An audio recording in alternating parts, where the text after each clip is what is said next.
Bienvenue à tous et merci de nous suivre sur Médian TV Afrique. Le statut étudiant-entrepreneur permet en France aux étudiants et jeunes diplômés d'élaborer un projet entrepreneurial dans un pôle étudiant pour l'innovation, le transfert et l'entrepreneuriat. Ce statut a été instauré le 15 septembre 2014. Être étudiant et entrepreneur, est-ce une solution au chômage des jeunes en Afrique?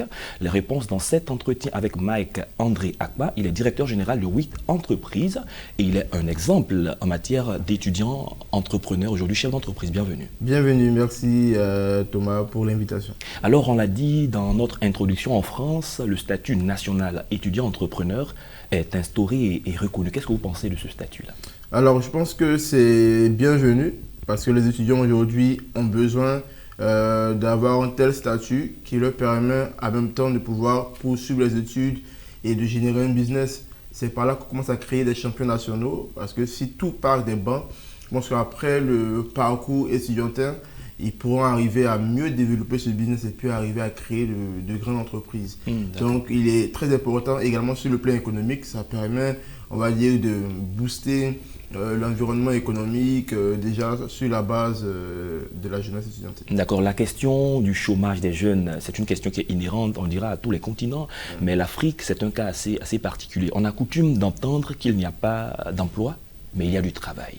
Comment ça s'explique? Alors, je pense que chacun de nous a un talent particulier, ça peut être une passion, ça peut être quelque chose qu'on a appris sur les bancs.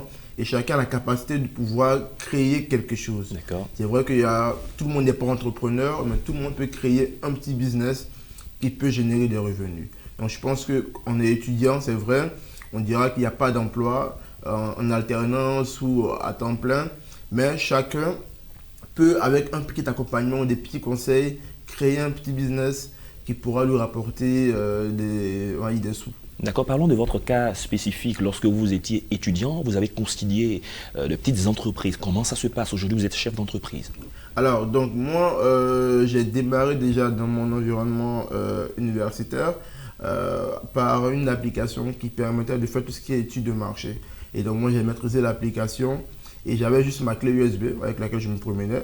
Et vu que dans mon environnement proche, beaucoup de personnes étaient amenés à faire des projets d'études et qui avaient besoin de cette application, moi je me proposais de pouvoir les faire à leur place.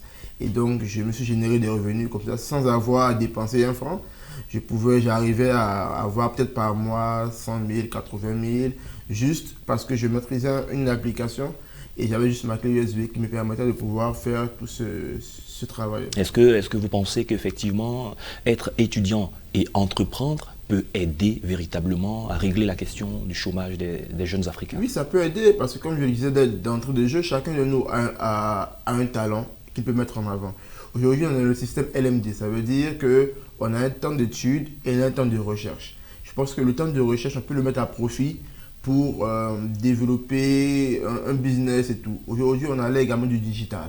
Et dans le digital, on a la possibilité de pouvoir créer quelque chose à partir d'un espace virtuel.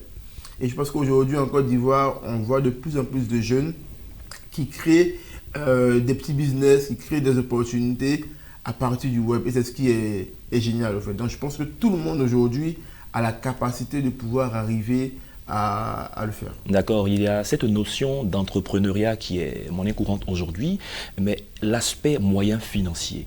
Être étudiant, entreprendre, est-ce que ça nécessite des moyens? Si oui, beaucoup de moyens. Alors, ça nécessite des moyens, mais pas beaucoup.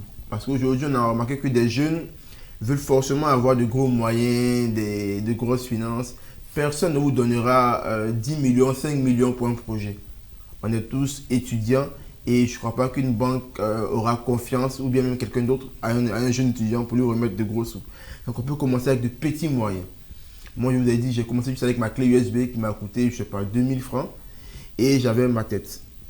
Donc, il fallait juste avoir ma clé avec mon application que j'avais gratuitement et travailler.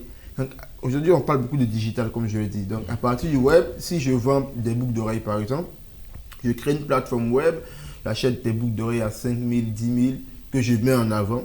Les premiers clients me font rentrer des sous que je développe, j'achète de nouvelles boucles d'oreilles, ainsi de suite. Voilà, donc pas besoin d'avoir de gros moyens. Un business, on le bâtit par étapes.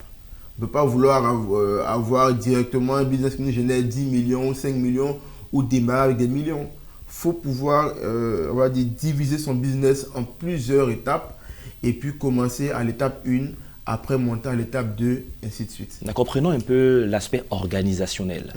Aller à l'école, être étudiant, il y a des temps de cours. C'est vrai que vous avez évoqué la notion de LMD, licence, master, doctorat, aujourd'hui pratiquement un peu en Afrique francophone. Mais comment l'étudiant qui a ses heures de cours peut s'y consacrer et après se consacrer à son business? Alors donc, il suffit juste, comme vous avez dit, d'être organisé. Donc si j'ai mes cours de 8h à 18h, je me dis, écoute, il faut que j'ai au moins 2 heures dans la journée ou mon heure de pause en plus pour pouvoir checker mon business sur le web ou être sur le terrain. Parce que le business, ça prend énormément de temps en fait. Donc c'est des sacrifices énormes qu'on fait en étant étudiant et en travaillant. Qu'est-ce qui doit prendre le pas sur l'autre? On doit pouvoir faire l'équilibre parce qu'on a besoin des diplômes pour pouvoir certifier de nos connaissances et en même temps aussi, on a besoin du business pour pouvoir on va dire, aider aux dépenses quotidiennes ou même financer les études. C'est fait en Afrique, beaucoup d'étudiants aujourd'hui travaillent pour financer leurs études. Donc, je pense que tout cela est faisable. Seulement, il faudrait faire des sacrifices sur son temps. Pendant que d'autres prennent leur temps pour se distraire, regarder la télé, toi, tu es obligé de travailler entre 20h et minuit pour développer ton business ou gérer des problèmes clients, ainsi de suite. Ouais. Donc, c'est une question de temps qu'il faut arriver à gérer. On connaît un peu le volume des cours, nous sommes en Afrique, les obligations de résultats sont énormes. Revenons encore sur l'aspect organisationnel. Beaucoup d'étudiants certainement nous écoutent, veulent entreprendre, mais est-ce qu'il y a des boulots ou des business qu'il ne faudrait pas pour pouvoir effectivement se consacrer à ces cours? On peut, comme vous, développer une application, on est maître de son application, on se déplace pour aller voir des partenaires, mais aussi, il peut y avoir des opportunités d'emploi qui s'offrent à un étudiant pendant qu'il est sur les bancs. Alors, moi, ce que j'ai eu à faire, c'est que après ma licence, je ne pouvais plus continuer en cours du jour. Donc, le régime a changé. Le régime a changé. Je suis allé en cours du soir parce que c'était assez compliqué de pouvoir faire les deux à la fois. Parce qu'en journée, il fallait rencontrer des partenaires, il fallait rencontrer des sponsors, donc c'était un peu compliqué. Donc, je pense qu'aujourd'hui, plusieurs écoles offrent on va dire, la chance de faire les cours en soir. C'est vrai que c'est moins avantageux, je l'avoue, parce qu'on a moins de temps avec les profs. Mais si c'est une solution, je pense qu'il faut l'adopter. D'accord, c'est tellement la dernière question. Comment les décideurs et les gouvernants peuvent intégrer cette notion d'étudiant-entrepreneur pour aider effectivement à sortir du chômage? Alors, je pense que ça doit d'abord commencer par les universités. Les universités, je pense qu'aujourd'hui, beaucoup se focalisent sur les cours, alors qu'une université, ce n'est pas que des cours. Il y a des plateformes qu'il faut mettre en place, il faut mettre en place des programmes de formation sur le digital, parce qu'on constate que beaucoup d'étudiants aujourd'hui sortent des cours, mais concernant des notions basiques de bureautique, voilà, c'est pas du tout agréable. Et c'est par les créations de systèmes comme ça qu'on peut arriver à développer l'esprit entrepreneurial. Parce que c'est un esprit d'abord l'entrepreneuriat. Beaucoup se disent, moi, il faut que je travaille pour avoir postulé quelque part et tout. Alors que dès la base, il faut leur inculquer l'idée de pouvoir créer de la valeur, de pouvoir créer du business qui peut aussi profiter à d'autres personnes. Vous pensez qu'il faut l'insérer dans les manuels scolaires? C'est clair, quoi. Il faut l'insérer depuis la base.